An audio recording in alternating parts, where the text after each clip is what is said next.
نكمل بقى دلوقتي مع بعض كتاب المدرسي صفحة 19 ركن العبادات. هنشرح دلوقتي مع بعض درس الزكاة. هنا بيقول تأمل: الزكاة هي الركن الثالث من أركان الإسلام. قال تعالى: وأقيموا الصلاة وآتوا الزكاة. حد هيقول لي مثلا أنا هحفظ أركان الإسلام الخمسة بس مش هحفظهم بالترتيب. لا، لازم إن احنا نحفظهم بالترتيب عشان السؤال بيجي كده. مثلا شهادة أن لا إله إلا الله وأن محمد رسول الله، مثلا ده الركن الكام. الزكاة مثلا هي الركن الكام، وهكذا. فلازم إن احنا نحفظ أركان الإسلام بالترتيب بتاعها. يبقى الزكاة هي الركن الثالث. نفتكر كده مع بعض أركان الإسلام كانت إيه. أول حاجة خالص شهادة أن لا إله إلا الله أو أن محمدا عبده ورسوله. يبقى دوت الركن الأول زي ما قلنا. كل ده الركن الأول. بعد كده إقام الصلاة الركن الثاني. إيتاء الزكاة ده الركن الثالث. وبعد كده حج البيت وصوم رمضان. ممكن برضو الولاد كانوا بيحفظوها صوم رمضان الأول وبعدين حج البيت. بعد كده بنقول إن الزكاة هي فريضة واجبة على كل مسلم يملك مالا بلغ النصاب. يعني إيه بلغ النصاب؟ هو مقدار المال الذي تخرج عنه الزكاة. يبقى علشان الشخص فعلا يبقى واجب عليه دفع الزكاة للفقراء لازم يكون المال بتاعه بلغ المقدار اللي المفروض متفق عليه اللي هو اسمه النصاب. لو المال بتاعه وصل للنصاب أو مقدار المال المحدد يقدر بعد كده إن هو لازم يعني يكون عارف إن هو لازم يخرج الزكاة. وقد حذر الله تعالى من عدم إخراج الزكاة أو تأخيرها. يبقى ربنا بيحذر الناس إن هما لو ما خرجوش الزكاة طبعا يبقى عليهم حساب طبعا شديد، أو حتى تأخيرها. ليه؟ لأن هي تعتبر حق للمحتاجين في المجتمع وليست منحة أو فضلا من الغني. يبقى الإنسان أصلا اللي بيخرج الزكاة ما يبقاش مثلا متخيل ان هو بيتفضل مثلا على الفقير او ان هو بيديله مثلا منحة. لا، ده واجب عليه وفرض. والزكاة عون للفقير وإصلاح للمجتمع، فهي تسهم في تخفيف معاناة الفقراء والمحتاجين. يبقى لازم طبعا ان الناس كلها تحس ببعض. الغني اللي هو معاه فلوس لازم ان هو طبعا يساعد الفقير وده واجب عليه علشان يخفف عنه معاناة الفقر والحاجة. وده كمان بيزيد من ترابط المجتمع وتماسكه. مينفعش مثلا يبقى شخص معاه فلوس كتير قوي وشخص معهوش خالص. لا، لازم ان هو بيساعد وبيدفع الزكاة. والزكاة برضو تعتبر نافعة للغني لان هي بتطهر نفسه من البخل. لما الانسان بيدي وبيدفع وبيتصدق وبيدفع الزكاة هو كده بيتعلم ان هو ما يبقاش بخيل. وكمان بتزيد البركة في ماله. الفلوس اللي هو بيدفعها مش هتخلي فلوسه ان هي تنقص ابدا، بالعكس دي اصلا هتخلي ربنا يبارك له في الفلوس اللي معاه اكتر. وحتى لو كانت هو فاكرها قليله هيلاقي ان ربنا بارك له فيها وكانها كتير جدا. كما قال النبي صلى الله عليه وسلم: ما نقصت صدقة من مال.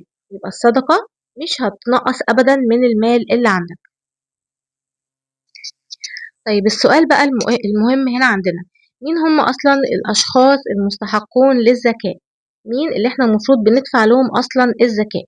هم 8 أصناف أو 8 أصناف. طبعا كل الناس فاكرة إن احنا بندي الفقير أو المسكين فقط، لكن هم 8 أصناف من الناس مستحقون للزكاة. ورد ذكرهم في قوله تعالى: إنما الصدقات للفقراء والمساكين والعاملين عليها والمؤلفة قلوبهم وفي الرقاب والغارمين وفي سبيل الله وابن السبيل فريضة من الله والله عليم حكيم. سورة التوبة الآية 60. يبقى زي ما قلنا ربنا بيقول إن هي فريضة يعني فرض. نشرح بقى مع بعض الثمان أشخاص دول اللي هم مستحقون للزكاة، ودول طبعا حفظ. ده على فكرة بيبقى سؤال امتحان. أول حاجة خالص الفقير. حد هيقول لي ما هو الفقير هو المسكين. لا، في فرق بينهم. الفقير هو شديد الحاجة الذي لا يملك مالا لحاجاته الأساسية. يبقى الفقير اللي هو شديد الحاجة اللي محتاج للفلوس جدا ومعوش أصلا فلوس أو لا يملك مال لحاجاته الأساسية، الحاجات المهمة زي الأكل والشرب واللبس والمسكن والكلام ده كله. أما المسكين فهو اللي بيمتلك مال، ممكن يكون على فكرة بيشتغل وممكن يكون معاه فلوس لكنه لا يكفي حاجته. يبقى المسكين هو اللي بيمتلك المال لكن المال ده مش بيكفي حاجته. برضو عندنا العاملون على الزكاة. في أشخاص أصلا هما بياخدوا الزكاة من الأغنياء ويوصلوها لمستحقيها. دول برضو بيبقوا هما مستحقين للزكاة، ممكن يكونوا محتاجين. هما ممكن يكونوا بياخدوا الفلوس من الأغنياء ويوصلوها للفقراء، بس هما بيكونوا برضو محتاجين. يبقى العاملون على الزكاة الذين يأخذون الزكاة من الأغنياء ويوصلونها لمستحقيها. بعد كده المؤلفة قلوبهم الذين أسلموا حديثا ويحتاجون لدعم مادي، يعني الأشخاص اللي هم أصلا ما كانوش مسلمين بس أسلموا قريب أو أسلموا حديثا، دول برضو بيكونوا بيحتاجوا لدعم مادي، يبقى هم مستحقون للزكاة. وفي الرقاب، طبعا ده كان زمان اللي هم العبيد أو الأسرة، دلوقتي مثلا بيبقى فيه أسرة، زمان كان بيبقى فيه عبيد، هم دول. وفي الرقاب دول طبعا بيبقوا مستحقين برضو للزكاة. برضو الغارمون هم أصحاب الديون الذين لا يستطيعون سدادها، يبقى الغارمون هم أصحاب الديون. في بعض الأشخاص مثلا ممكن يكون الراجل مثلا عنده بنته عايز إن هو يجوزها، فبيكتب على نفسه مثلا شيكات، بيكتب على نفسه وصولات أمانة علشان يجيب لبنته الجهاز بتاعها. وبعد كده لما بنته بقى خلاص بتتجوز، هو المفروض بيبقى عايز بيبقى مفروض يعني مطلوب منه إن هو يسدد الفلوس ديت اللي في وصل الأمانة اللي هو كتبه، بس مش بيبقى معاه إن هو يسدده، فبيتسجن. فطبعا الشخص ده بيبقى مستحق للزكاة، ممكن إن حد يروح يسدد له الفلوس ديت ويخرجه طبعا من السجن. يبقى الغارمون هم أصحاب الديون الذين لا يستطيعون سدادها. برضو المستحقون للزكاة في سبيل الله، يعني في أوجه الخير كبناء المساجد والمستشفيات والمدارس وتحفيظ القرآن. الزكاة برضو ممكن إن هي بتتحط في الحاجات دي كلها، سواء بناء مساجد أو مستشفيات أو مدارس أو تحفيظ القرآن. آخر حاجة خالص المستحق للزكاة ابن السبيل، هو الشخص اللي بيكون مسافر بعيد عن بلده ومعهوش أصلا فلوس إن هو يرجع لبلده تاني، هو ده اسمه إيه؟ ابن السبيل، ده بيبقى محتاج برضو للزكاة. ندخل بقى مع بعض على حل الأنشطة والتدريبات. نشاط ألف بيقول أكمل الشكل الآتي: المستحقون للزكاة، وهو جايب منهم الفقراء، احنا هنكمل الباقي. اتفقنا ان هم 8. الفقراء قلنا، وايه كمان؟ المساكين، العاملون على الزكاة،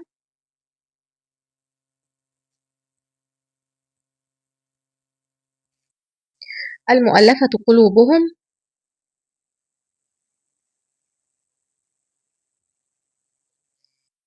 في الرقاب، الغارمون. السؤال ده مهم جدا، ده حفظ. وابن السبيل،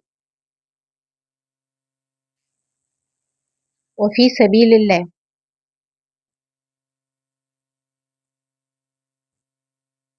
بندخل بقى على نشاط 2: صل كل فئة بالنفع الذي تحصل عليه من الزكاة: الفقراء، الأغنياء، المجتمع. وهنا زيادة الترابط بين أفرادي وتحسين أحوالهم المعيشية، وهنا زيادة مالهم بركة.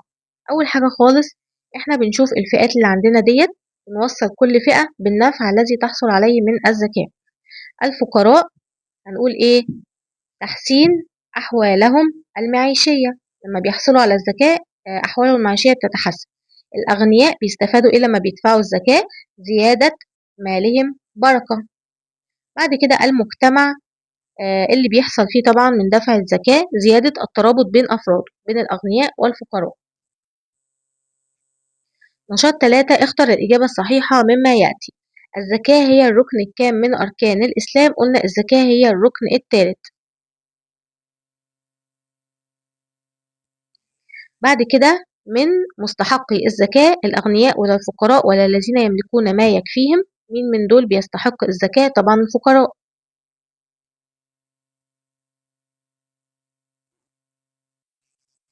السؤال الثالث بيقول حكم الزكاة في الإسلام أنها مستحبة ولا فريضة ولا مباحة؟ طبعا قلنا إن هي فريضة، يعني فرض، يعني واجب. السؤال رقم 4: الغارمون هم الذين لا يستطيعون إيه؟ سداد ديونهم ولا العودة إلى وطنهم ولا بناء المساجد؟ طبعا الغارمون هم الذين لا يستطيعون سداد ديونهم. ندخل على النشاط رقم 4: ضع علامة صح أمام العبارة الصحيحة وعلامة خطأ أمام العبارة الخطأ. الزكاة تبرع اختياري وليست فريضة، طبعا غلط. قلنا إن هي فريضة وهي مش منحة ومش تبرع، ده فرض على كل إنسان مسلم. الزكاة تطهر نفس الغني من البخل، طبعا صح. الزكاة تخفف معاناة الفقير وتجعل المجتمع متماسكا، صحيح. بعد كده النشاط رقم 5، أكمل الفراغات في الجمل التالية بالكلمات المناسبة. ابن السبيل هو إيه بعيدا عن وطني؟ يبقى ابن السبيل هو المسافر بعيدا عن وطني وليس لديه ما يكفي للعودة إليه. المستحقون للزكاة إيه؟ 8 أصناف، 8 أصناف. بعد كده نشاط 6، أجب عن الأسئلة التالية. ما الفرق بين الفقير والمسكين؟ احنا قلنا الفقير نكتب كده هنا الفقير وهنا المسكين. الفقير هو الذي لا يملك المال لحاجاته الأساسية. أما المسكين هو الذي يملك المال ولكنه لا يكفي حاجته.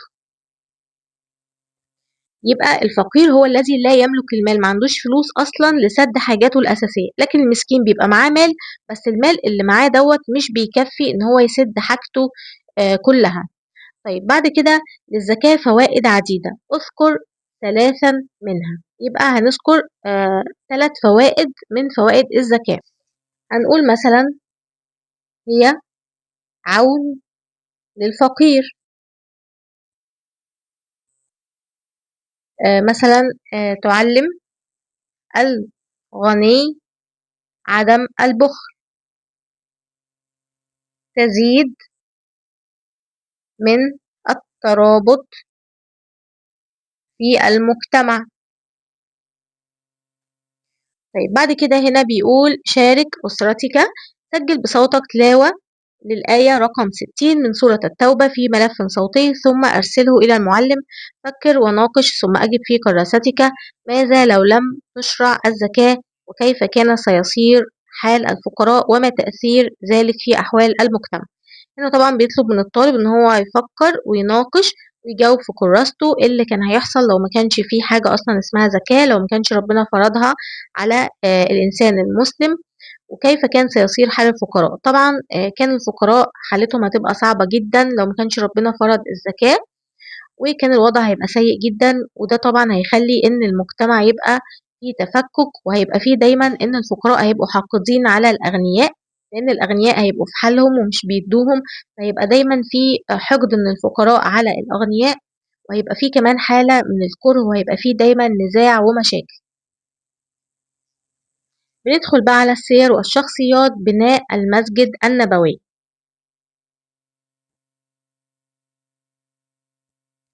تأمل. أول عمل قام به النبي صلى الله عليه وسلم عند وصوله إلى المدينة المنورة هو بناء المسجد.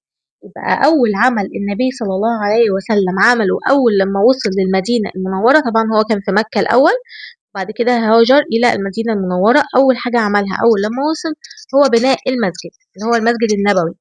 فالمسلمون كانوا بحاجة إلى مكان يجتمعون فيه، هو بناه لأن المسلمين كانوا محتاجين في مكان يجتمعوا فيه، وكمان يكون مكانا للعبادة وعلشان يقدروا إن هم يتعبدوا ويعبدوا ربنا فيه، وكمان مدرسة لتعليم أمور الدين، وكمان مجلسا للتشاور واتخاذ القرارات. يبقى الأسباب دي كلها هي اللي دفعت الرسول صلى الله عليه وسلم أول لما وصل للمدينة المنورة إن هو يبني المسجد. شارك النبي صلى الله عليه وسلم بنفسه في أعمال البناء. يبقى الرسول ما كلفش بس حد إن هو يبنيه، لا ده هو كمان شارك بنفسه في أعمال البناء وكان بيبني وبيشارك بنفسه، فكان قدوة يحتذى به. يحمل الحجارة جنبا إلى جنب مع أصحابه، كان قدوة إن الناس طبعا تحتذي بيه، مش إن هو مثلا يقول ابنوا المسجد وهو كان صلى الله عليه وسلم مثلا بيقعد ويتفرج عليهم وبس، لا ده كان بيشارك معاهم وكان بيحمل الحجارة بنفسه جنبا إلى جنب مع أصحابه وهم بيبنوا. ليه؟ ليغرز فيهم روح العمل الجماعي، وقد كانت هذه اللحظات درسا في التواضع والإخلاص. يبقى إن النبي صلى الله عليه وسلم بنفسه وهو أكرم وأشرف الخلق يبني بنفسه وبيشيل الحجارة مع أصحابه. ده يعتبر طبعا درس في التواضع والإخلاص، حيث تسابق الصحابة في العمل والاجتهاد، كلهم كانوا بيتنافسوا وبيتسابقوا مع بعض في الاجتهاد وفي العمل، مستشعرين شرف المساهمة في هذا البناء المبارك، حاسين إن هم بيساهموا في بناء مبارك جدا، وربنا طبعا هيجازيهم خير الجزاء على كده. كان بناء المسجد النبوي غاية في البساطة، ما كانش طبعا زي ما هو كده دلوقتي زي ما احنا بنشوفه، لا ده كان بسيط جدا. فجدرانه بنيت من الطوب اللبن، اللي هو زي الطوب كده من الطين، وسقفه من جذوع النخل وسعفه. يبقى كان مبني، الجدران بتاعته كانت من الطوب اللبن اللي هو زي الطين كده زي ما قلنا، والسقف بتاعه كان من جذوع النخل علشان طبعا حرارة الشمس وكده، وأعمدته كانت من أخشاب الأشجار. يبقى الأعمدة بتاعته اللي بتثبته أصلا إن هو يقف كانت من أخشاب الأشجار. أدى المسجد دورا مهما في حياة المسلمين، فكان جامعة يتعلم فيها الصحابة أمور دينهم، ومحكمة تحل فيها الخلافات بالعدل، ومركزا تنطلق منه الجيوش لنشر رسالة الإسلام. يبقى المسجد ده كان بيؤدي دور مهم جدا في حياة المسلمين. ليه؟ لأن هو كان جامعة، الصحابة زي الجامعة، كأن الصحابة إيه؟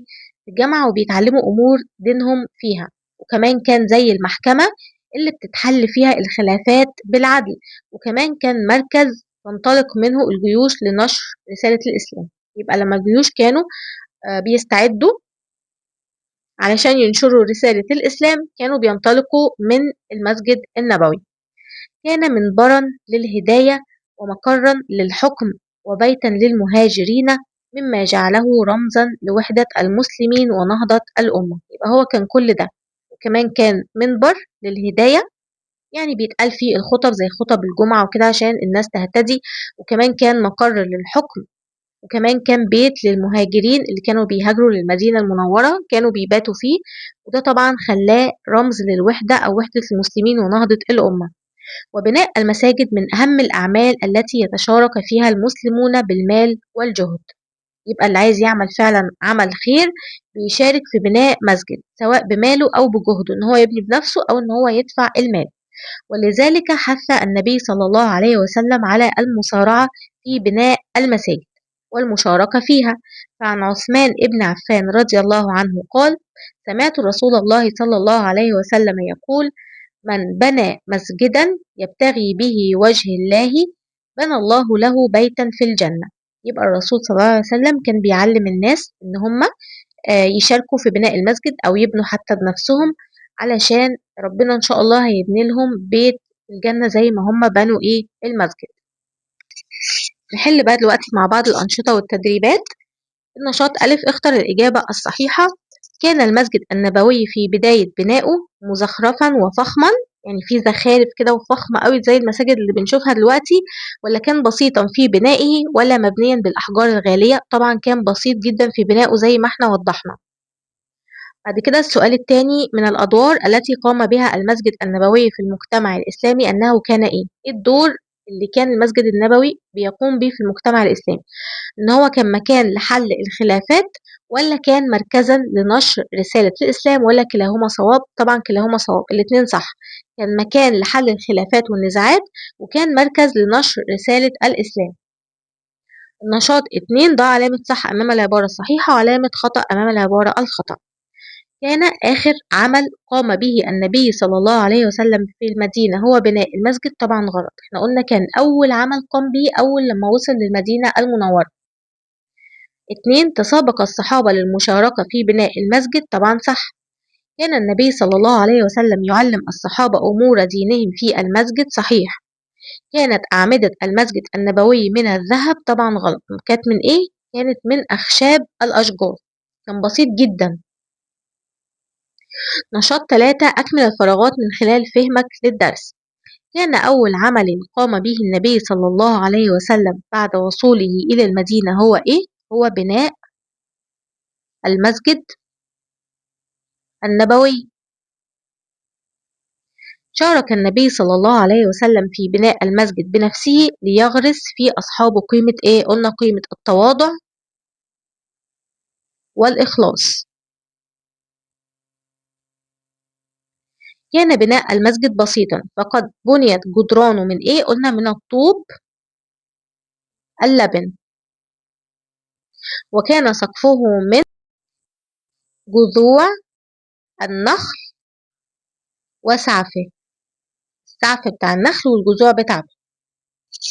نشاط 4: صوب الخطأ فيما يلي. في هنا خطأ احنا هنصوبه مع بعض. كان المسجد النبوي فخما ومزخرفا عند بنائه لأول مرة. طبعا الخطأ هو ايه؟ ان هو كان فخم ومزخرف، بالعكس كان بسيطا في بنائه. لم يكن للنبي صلى الله عليه وسلم دور في بناء المسجد. طبعا غلط. كان يشارك أصحابه في البناء ويحمل معهم الحجارة.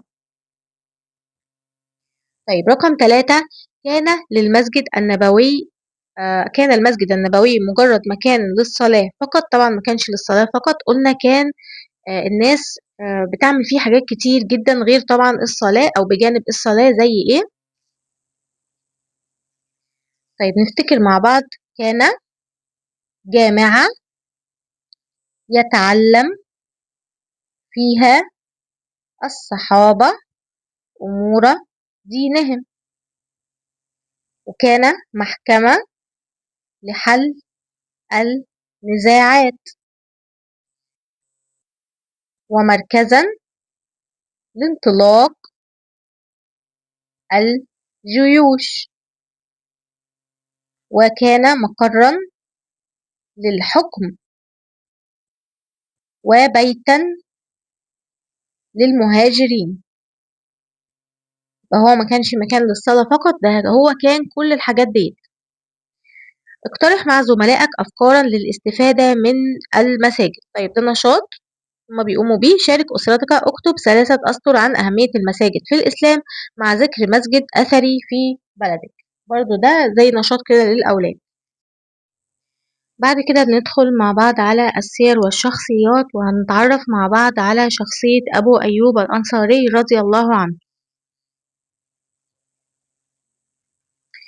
في السنة 13 من البعثة قصد بعض أهل يثرب مكة. طيب مين هم أهل يثرب، وإيه هي أصلا يثرب؟ يثرب هي المدينة المنورة، بس كان اسمها يثرب قبل الإسلام. يبقى يثرب هي المدينة المنورة، وكان اسمها يثرب قبل الإسلام. يبقى بعض من أهل يثرب أو المدينة المنورة قصدوا مكة، يعني سافروا إلى مكة للقاء رسول الله صلى الله عليه وسلم علشان يقابلوا سيدنا محمد عليه الصلاة والسلام. فالتقوا به في مكان يسمى العقبة. يبقى هما اتقابلوا مع الرسول صلى الله عليه وسلم في مكة. هما أصلا كانوا جايين من يثرب أو المدينة، وقابلوا الرسول صلى الله عليه وسلم في مكة في مكان هناك اسمه العقبة، فيما عرف ببيعة العقبة الثانية. كان معروف باسم إيه؟ بيعة العقبة الثانية. وعاهدوه على نصرته إن هاجر إليهم. يبقى هم عاهدوه أو وعدوه إن هم هينصروه لو هاجر إليهم. هاجر إليهم فين؟ هاجر إليهم في المدينة المنورة. كان من بين هؤلاء رجل تعلق قلبه بالإسلام.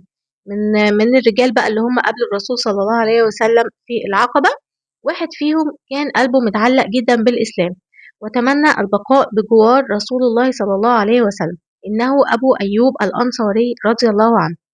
يبقى من الرجال اللي قبله الرسول صلى الله عليه وسلم أبو أيوب الأنصاري، اللي هو طبعا كان قلبه معلق بالإسلام، واتمنى إن هو يفضل دايما بجوار الرسول صلى الله عليه وسلم، الذي عاد إلى يثرب ينتظر بشوق قدوم النبي صلى الله عليه وسلم، متمنيا ألا يفارقه أبدا. يبقى بعد ما قابلوا الرسول في مكة رجعوا تاني على يثرب أو المدينة المنورة، وكان أبو أيوب الأنصاري بينتظر الرسول صلى الله عليه وسلم بشوق، ومستني إن هو يجيله، وبيتمنى إن هو ما يفرقوش أبدا. وحين وصل النبي صلى الله عليه وسلم المدينة مهاجرا تسابق الأنصار لاستضافته. يبقى الأنصار لما الرسول صلى الله عليه وسلم راح للمدينة عندهم، كانوا بيتسابقوا، كل واحد بيتسابق مين اللي ياخد الرسول صلى الله عليه وسلم عنده في البيت. ولكن الرسول وهو راكب الناقة أو الجمل، الناقة ما كانتش راضية تقف أبدا قدام أي بيت أي حد فيهم، ولكن استقرت أو وقفت قدام مين؟ قدام بيت أو دار أبي أيوب رضي الله عنه، وقفت قدام بيت أبي أيوب. فالرسول عرف إن دي علامة إن هو لازم يستقر أو يقعد عنده، فحمل متاع النبي. فأبو أيوب الأنصاري كان بيشيل المتاع بتاع النبي صلى الله عليه وسلم، أو زي مثلا الشنط أو الحقائب بتاعته، بفرح شديد. كان فرحان جدا إن الناقة وقفت قدام بيته، وإن الرسول هيقعد معاه في بيته. وأدخله بيته مستبشرا، كان مستبشر وكان فرحان جدا، ليكون النبي ضيفا كريما عليه حتى اكتمال بناء المسجد النبوي. يبقى الرسول ليه قعد عند أبو أيوب الأنصاري؟ أول حاجة إن الناقة بتاعته وقفت أو اختارت بيته ووقفت قدامه. تاني حاجة هو أصلا كان قاعد عنده لحد ما المسجد النبوي يكتمل بناؤه. بعد كده أقام النبي صلى الله عليه وسلم في الطابق السفلي. يبقى بيت أبو أيوب الأنصاري كان مكون من طابقين اتنين، الرسول كان قاعد في الطابق السفلي، ولكن قلب أبي أيوب المليء بحب النبي صلى الله عليه وسلم وتوقيره، يعني احترامه، لم يرتاح بأن يكون فوق رسول الله.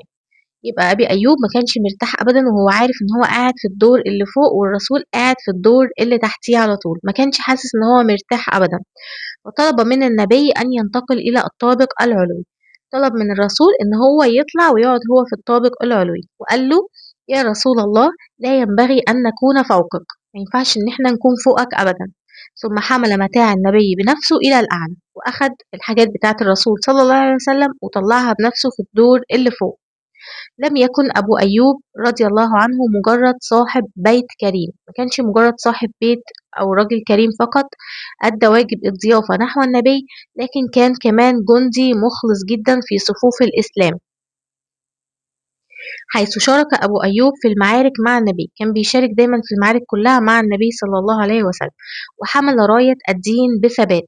وبعد وفاة النبي صلى الله عليه وسلم، بعد ما الرسول اتوفى، ظل يجاهد أبو أيوب الأنصاري، فضل يجاهد حتى أواخر حياته، فضل يجاهد ويدخل في المعارك ويحارب لحد أواخر حياته. بعد كده استشهد وهو في طريقه إلى القسطنطينية، اللي هي دلوقتي اسمها اسطنبول في تركيا. يبقى وهو رايح في طريقه للقسطنطينية استشهد في الطريق وهو رايح. نحل بقى الأنشطة والتدريبات. نشاط ألف، اختر الإجابة الصحيحة. كانت بيعة العقبة الثانية في السنة الكام من البعثة؟ السنة العاشرة ولا الثالثة عشرة ولا الخامسة عشر؟ قلنا في السنة الثالثة عشرة من البعثة. رقم 2، كان بيت أبي أيوب رضي الله عنه يتكون من طابق واحد ولا طابقين ولا ثلاثة طوابق؟ طبعا بيتكون من طابقين اثنين. رقم 3، استشهد أبو أيوب الأنصاري رضي الله عنه وهو في طريقه لإيه؟ احنا قلنا هو استشهد وهو رايح فين أو في طريقه لفين؟ للقسطنطينية. بعد كده نشاط 2، ضع علامة صح أمام العبارة الصحيحة وعلامة خطأ أمام العبارة الخطأ. كان أبو أيوب الأنصاري رضي الله عنه من أهل مكة، غلط، هو كان من أهل إيه؟ من أهل يثرب أو المدينة. قلنا إن هي كان اسمها يثرب قبل الإسلام، بعد الإسلام أو بعد هجرة الرسول صلى الله عليه وسلم اسمها المدينة المنورة. أحب أبو أيوب الأنصاري رضي الله عنه النبي صلى الله عليه وسلم حبا شديدا، صحيح. استضاف أبو أيوب الأنصاري النبي في بيته، صح. من صفات أبي أيوب الأنصاري الكرم والتضحية في سبيل الله، صح.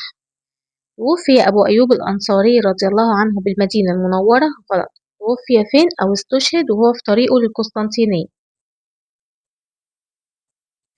بعد كده بندخل على النشاط رقم 3، رتب الأحداث التالية من الأقدم إلى الأحدث. عندنا إقامة النبي في دار أبي أيوب، بيعة العقبة الثانية، هجرة النبي صلى الله عليه وسلم للمدينة، واستشهاد أبي أيوب الأنصاري. أول حاجة خالص كانت بيعة العقبة الثانية. بعد بيعة العقبة كانت هجرة النبي صلى الله عليه وسلم للمدينة، وأول لما هاجر ووصل المدينة أقام في بيت أبي أيوب الأنصاري، يبقى دي رقم 3. ورقم 4 هي استشهاد أبي أيوب الأنصاري. نشاط رقم 4 في ضوء فهمك للدرس أجب عن الأسئلة التالية: متى وقعت بيعة العقبة الثانية؟ في السنة 13 من البعثة.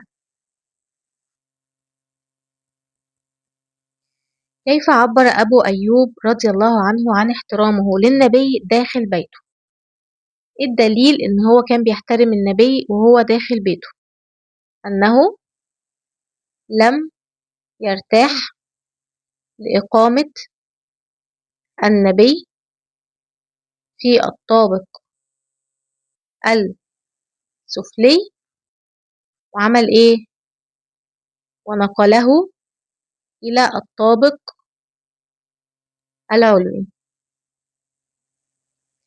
السؤال الثالث: أين استشهد أبو أيوب الأنصاري؟ استشهد فين؟ في طريقه إلى القسطنطينية.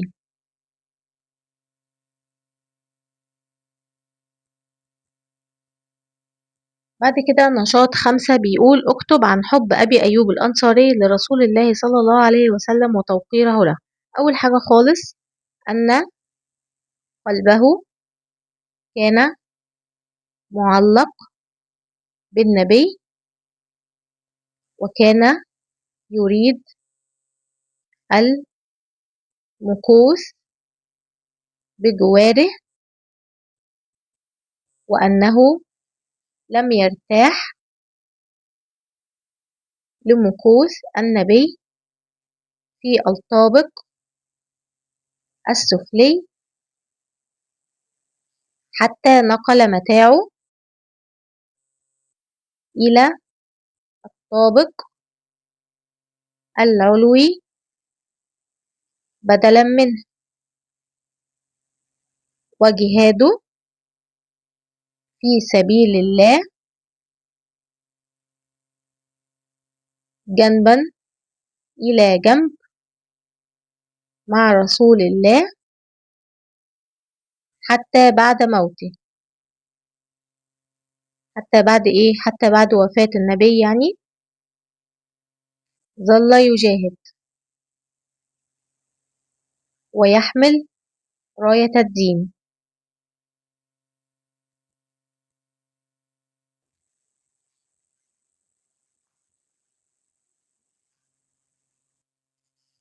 بندخل على الدرس اللي بعد كده، درس القيم والأخلاق، إكرام الضيف.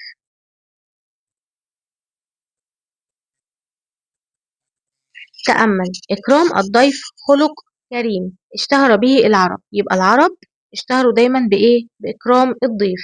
لا يتصف به إلا أصحاب النفوس الراقية. يبقى أصحاب النفوس الراقية دايما كانوا بيتصفوا بإيه؟ بإكرام الضيف. وكمان الناس اللي هم قلوبهم نقية، فهو دليل النبل وحسن الخلق وطيبة القلب.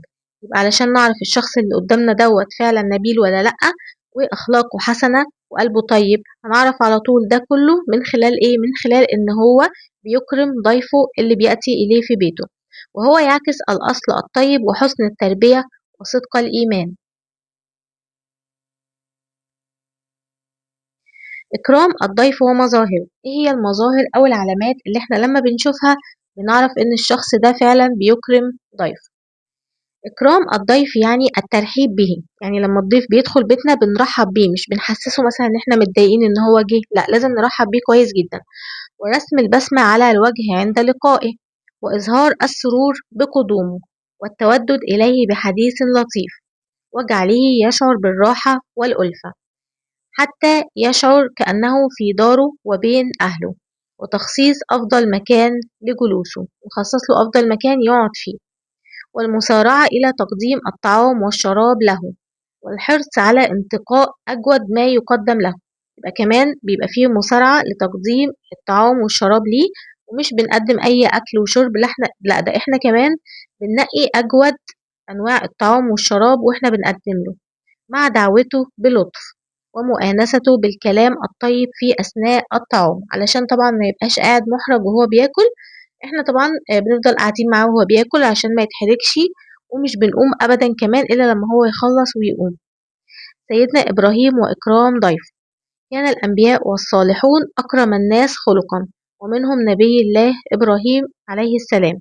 يبقى كل الأنبياء والصالحون طبعًا كانوا مشهورين دايمًا إن هم أكرم الناس خُلُق، يعني أخلاقهم كريمة جدًا، ومنهم نبي الله إبراهيم الذي كان مثالًا في الكرم والجود. يبقى سيدنا إبراهيم كان أكتر نبي وكان مثال يُحتذى به في الكرم والجود، لا ينتظر من الضيف أن يطلب شيئًا، ما كانش بيستنى أصلًا إن ضيفه يطلب أي حاجة.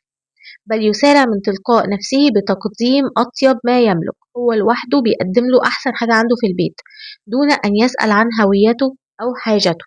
يبقى ممكن حد غريب كان يجيله بيته عادي، كان دايما بيقدم له أطيب حاجة عنده وأفضل حاجة عنده من غير ما يعرف أصلا مين الشخص ده أو عايز إيه. ففي قصة لقائه بالملائكة الذين حضروا في هيئة بشر، طبعا كلنا عارفين القصة بتاعت الملائكة لما زاروا سيدنا إبراهيم في بيته، وكانوا طبعا جايين في هيئة بشر مش في هيئتهم الحقيقية إن هما طبعا ملائكة. ساعتها أسرع بتقديم عجل حنيذ، يعني لحم مشوي طري وشهي. طبعا في الوقت دوت قدم لهم العجل اللي هو كان لحمه طري جدا وشهي، وكان ساعتها لحم مشوي، ووضعه بين أيديهم يعني حطه قدامهم ودعاهم للأكل، ليعلمنا أن الكرم لا يتوقف على معرفة سابقة بقدوم الضيف. يبقى الكرم مش معناه إن إحنا لازم نكون عارفين إن الضيف ده جاي عشان نقدم له، لأ، إحنا الأفضل إن إحنا دايما نكون عاملين حسابنا لقدوم أي شخص، وساعتها نكون عاملين حسابنا إن إحنا يبقى عندنا حاجة نقدر إن إحنا نقدمها له. قال تعالى: ولقد جاءت رسلنا إبراهيم بالبشرى قالوا سلاما. قال سلام، فما لبث أن جاء بعجل حنيذ. الرسول صلى الله عليه وسلم يحث على إكرام الضيف، يعني الرسول بيعلمنا دايما إزاي إن احنا نكرم الضيف. حث رسول الله صلى الله عليه وسلم على إكرام الضيف وجعله علامة من علامات الإيمان. يبقى الشخص اللي بيكرم ضيفه دي علامة إن هو فعلا عنده إيمان، يعني علامة من علامات الإيمان. فعن أبي هريرة رضي الله عنه أنه قال: قال رسول الله صلى الله عليه وسلم: من كان يؤمن بالله واليوم الآخر فليكرم ضيفه. يعني لو كان فعلا الشخص بيؤمن بالله وبيؤمن باليوم الآخر اللي هو يوم القيامة، لازم إن هو إيه يكرم ضيفه. طيب إيه هي بقى آثار إكرام الضيف؟ يعني إيه اللي بيحصل للإنسان اللي هو بيكرم ضيفه؟ لإكرام الضيف أثر عظيم على المجتمع، فهو يعزز تماسكه، يخلي المجتمع دايما متماسك وفي حالة ترابط، ويقوي روابط المحبة بين أفراده، وينشر فيهم روح الألفة والمودة، ويعود إكرام الضيف بالخير على صاحب الدار في الدنيا والآخرة. طول ما إحنا بنكرم ضيفنا دايما هيبقى بيتنا على طول فيه بركة وفيه خير، ففي الدنيا يكسبه محبة الناس. طول ما إحنا بنكرم ضيفنا الناس دايما هتبقى بتحبنا، وكمان بيفتح له أبواب البركة والرزق، وبيمنحه سهولة العيش وراحة البال. وأما في الآخرة فيكون إكرام الضيف سببا في نيل الثواب ورفع الدرجات والقرب من الله. نحل بقى الأنشطة والتدريبات. ضع علامة صح أمام العبارة الصحيحة وعلامة خطأ أمام العبارة الخطأ. إكرام الضيف يقتصر على تقديم الطعام فقط، طبعا غلط، الطعام والشراب. جعل الإسلام الكرم عبادة يتقرب بها العبد إلى الله تعالى، صحيح. كان العرب قبل الإسلام لا يعرفون قيمة إكرام الضيف، طبعا غلط، يعني حتى العرب قبل الإسلام كمان كانوا معروفين دايما بإكرام الضيف، ده ما كانش بعد الإسلام فقط، ده من قبل الإسلام. إكرام الضيف سلوك غير ضروري في الإسلام، طبعا غلط. ليس من الضروري إظهار فرحنا بزيارة ضيوفنا، طبعا غلط، لازم إن احنا إيه نبين إن احنا فرحانين بزيارة الضيوف لينا، وده طبعا من خلال الاهتمام بيهم. أكمل الفراغات في الجمل التالية بكلمات مناسبة. كان نبي الله مين مثالا يحتذى به في الكرم حيث قدم لضيوفه إيه؟ طيب يبقى كان نبي الله إبراهيم عليه السلام مثالا يحتذى به في الكرم حيث قدم لضيوفه إيه؟ يبقى قدم لضيوفه أطيب ما يملك. السؤال اللي بعد كده، كان النبي صلى الله عليه وسلم أو قال النبي: من كان يؤمن بالله واليوم الآخر فليكرم ضيفه.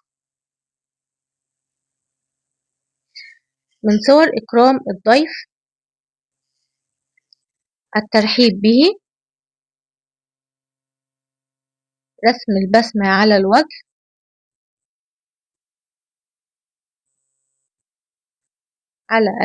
وإيه آخر حاجة؟ وكذا حاجة، بس هو هنا جايب لنا 3 نقط. يبقى من صور إكرام الضيف الترحيب به ورسم البسمة على الوجه، وإيه كمان؟ والمسارعة في تقديم الطعام والشراب. من فوائد إكرام الضيف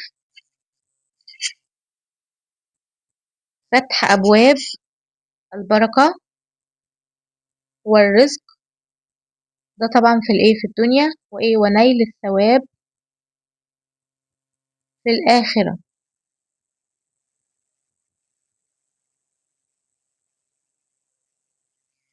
بعد كده لإكرام الضيف مظاهر وآثار متعددة، أذكر بعضها. يبقى احنا هنذكر هنا مظاهر إكرام الضيف وهنا آثار إكرام الضيف. يبقى أول حاجة بالنسبة للمظاهر، مظاهر إكرام الضيف، هنقول الترحيب به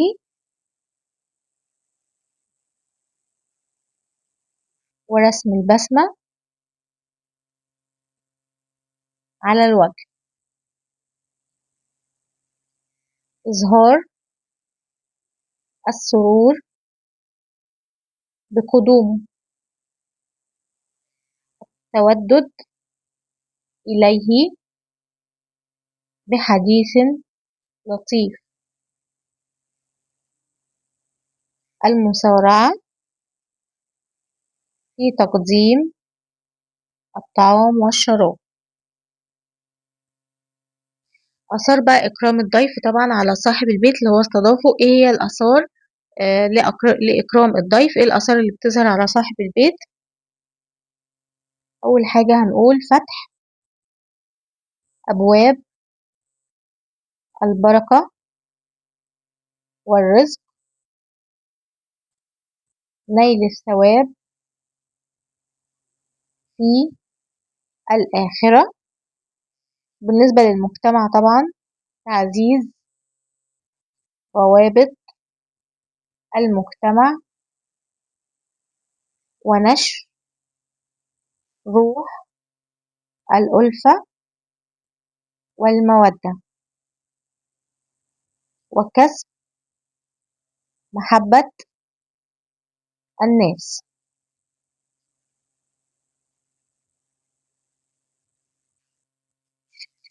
بعد كده النشاط رقم 4 بيقول: أجب عن الأسئلة التالية.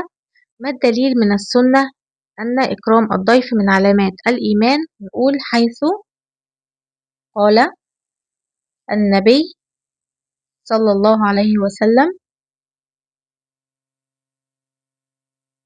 من كان يؤمن بالله واليوم الآخر فليكرم ضيفه. السؤال الثاني: كيف أسهم الإسلام في نشر قيمة الكرم؟ حيث أن النبي صلى الله عليه وسلم حث على إكرام الضيف وجعله علامة من علامات الإيمان. السؤال رقم 3 بيقول: ما العلاقة بين كرم الإنسان وطيب أصله؟ هنقول: لأن إكرام الضيف خلق كريم لا يتصف به إلا أصحاب النفوس الراقية والأصل الطيب. السؤال رقم 4 بيقول: تخيل أنك استضفت ضيفا لكنه رفض الطعام خجلا، يعني اتكسف، كيف ستتعامل معه؟ سوف أجلس بجانبه وأتناول معه الطعام وأضعه أمامه حتى لا يشعر بالخجل.